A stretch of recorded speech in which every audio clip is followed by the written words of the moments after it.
Ya, alhamdulillahirabbil alamin, kita lanjutkan lagi bahasan kita agama sebagai sahabat kehidupan manusia bersama dengan Imam Besar Masjid Istiqlal Profesor Dr. Nazaruddin Umar. Segmen kedua tadi sudah kita berikan kesempatan pertanyaan kepada audiens, tapi sepertinya masih banyak yang mau bertanya ini Prof. Kita berikan lagi kesempatan selanjutnya. Siapa yang mau bertanya? Angkat tangannya. Oke, baik. Silahkan Ibu. Bismillahirrahmanirrahim. Assalamualaikum warahmatullahi wabarakatuh. Waalaikumsalam warahmatullahi wabarakatuh. Prof, nama saya Ibu Ida dari Majelis An-Nur Puri Kembangan. Saya mau bertanya Profesor, di dalam kita beragama selalu berupaya untuk mencari makna hidup, ya kan? Untuk berdasarkan level, kita termasuk level yang mana ya? Karena kita terkadang masih angot-angotan, belum sepenuhnya. Dan dalam mempasrahkan hidup kita kepada Allah Subhanahu wa taala. Mohon penjelasannya Prof. Pertanyaan saya. Wassalamualaikum warahmatullahi wabarakatuh. Waalaikumsalam. Saya senang sekali pertanyaan Ibu ya. Itu lugu ya, apa adanya. Kalau saya pribadi Ibu, saya lebih menghargai Ibu menyampaikan apa adanya daripada sok tahu. Oh, kita kan levelnya sudah hebat begini. Ya. Jadi kita nggak boleh mengklaim diri kita itu sudah hebat, sudah ya lebih baik kita tawadu daripada angku dan bangga ya kan. Allah Maha tahu kok. Justru karena kesederhanaan kita dan kita lugu dalam menyampaikan apa adanya, maka Allah, oh ini hambaku yang perlu aku tolong ini ya kan. Jadi apakah kita harus merasa minder karena keterbatasan pemahaman keagamaan kita, keterbatasan amaliah dalam beragama, mestikah kita harus minder dengan yang lain yang hebat? Saya pikir tidak. Serahkan diri ini sepenuhnya kepada Allah dan sambil berdoa, ya Allah aku juga pingin seperti guru saya, aku juga pingin seperti mencontoh semaksimal mungkin apa yang bisa kami contoh dengan Rasul kami. Ya. Harus ada obsesi. Obsesi itu cita-cita untuk menjadi the best, untuk menjadi pengikut Nabi Muhammad yang terbaik ya kan. Nah kalau ada keinginan, ada rasa ingin seperti itu, insya Allah di mana ada kemauan, di situ pasti ada jalan. Karena itu ikut majelis taklim, sekarang luar biasa tuh. Jumlah majelis taklim sekarang ini sudah 260.000 di seluruh Indonesia ini. Bayangkan setiap majelis taklim itu 50 orang misalnya. Berarti itu sekitar 16 juta majelis taklim. Yang intinya itu kesemuanya atau hampir seluruhnya itu ibu-ibu ya kan. Nah, ini bayangkan kalau negara yang harus membiayai menghadirkan 160.000 majelis taklim, membiayai ustadznya, membiayai konsumsinya, dan tidak sedikit majelis taklim itu juga punya usaha bisnis ya kan. Jadi pemberdayaan ekonomi rakyat itu melalui majelis taklim luar biasa. Dan ini perlu kita ingat penelitiannya Profesor Muhammad Yunus ya, pemenang hadiah Nobel bidang ekonomi di Bangladesh. Garmen Bank itu kan. Justru ibu-ibu itu paling enak dipercaya dalam perbankan itu ya. Enggak bisa tidur kalau ada utangnya. Iya. Ya kan? Betul Tapi ya, kalau laki-laki belakang. langsung betul. Iya. Iya kan? Jadi tunggakan dari ibu-ibu di sana itu hampir enggak ada. Kenapa? Jujur aku belum sempat bayar. Itu kan basic perekonomian rakyat itu kan kejujuran ya kan. Nah kalau majelis taklim kita sudah tercipta menjadi fenomena seperti sekarang ini, ada pengetahuannya, saya kok sangat yakin ya, anak-anak aktivis majelis taklim insya Allah mudah-mudahan enggak ada pecandu narkoba anak-anaknya kan. Amin.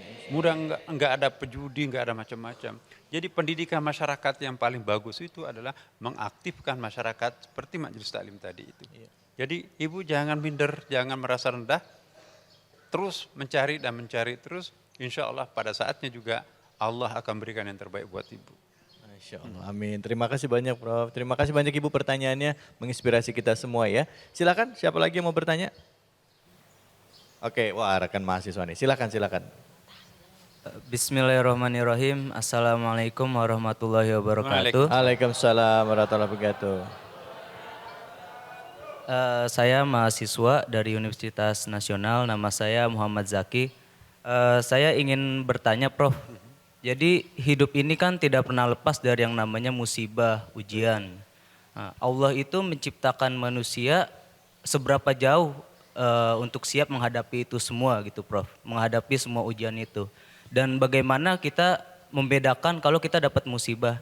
Musibah itu ujian atau musibah itu kata kasarnya azab gitu.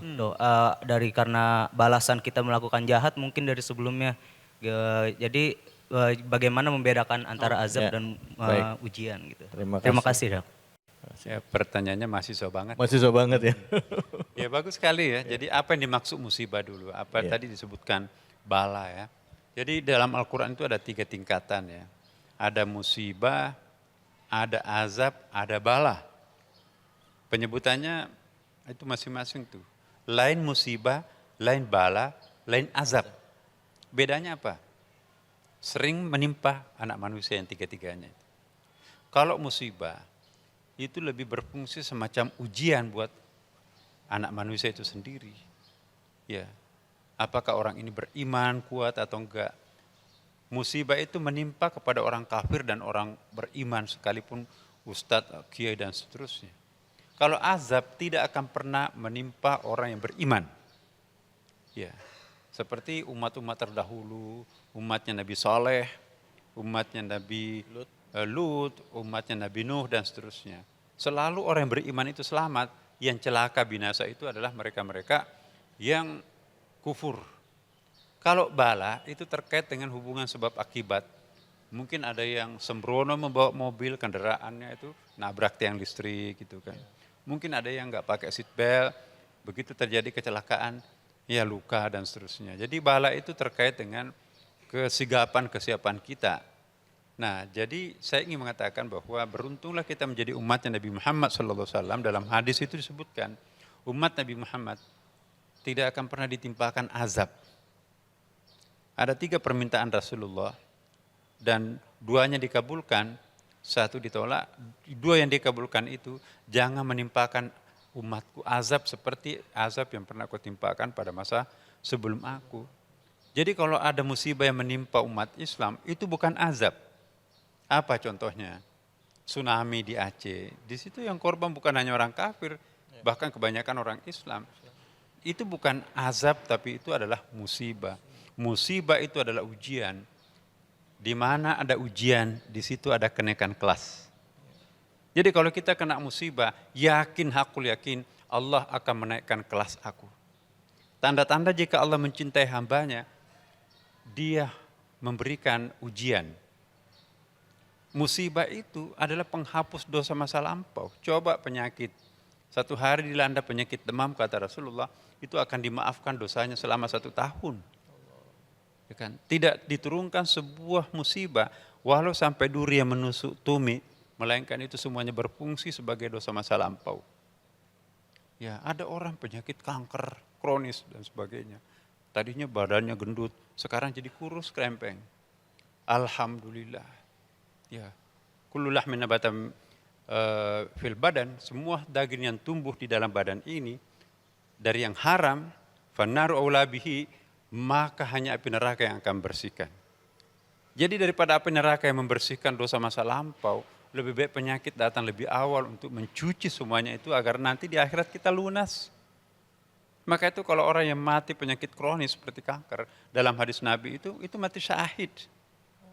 Jadi jangan salah paham terhadap Tuhan kalau ditimpa penyakit kronis ya.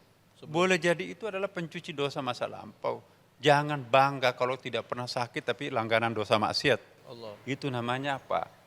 Sengaja diberikan seperti itu supaya nanti dirasakan di akhirat itu kayak apa itu.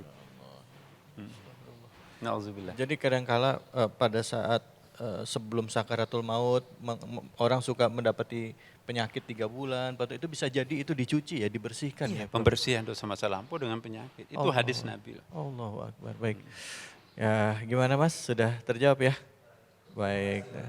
Alhamdulillah. Baik. Jadi kalau misalnya dapat musibah, bilangnya apa? Qala inna lillahi wa inna ilaihi raji'un. Kalau sufi menjawab alhamdulillah. Alhamdulillah kalau Rasul. Iya. Saya kalau dapat musibah, alhamdulillah dibersihin ya. Baik, kita akan lanjutkan lagi. Tetaplah di Khazanah Islam Metro TV. Sosialisasi masyarakat tentang kebersamaan, ya toleransi itu menghidupkan kemanusiaan di situ tuh ya. Jadi jihad yang paling sejati itu ialah menghidupkan. Kata menghidupkan itu penting. Bukan sebaliknya mematikan. Mematikan. Jelajahi cara baru mendapatkan informasi. Download Metro TV Extend sekarang.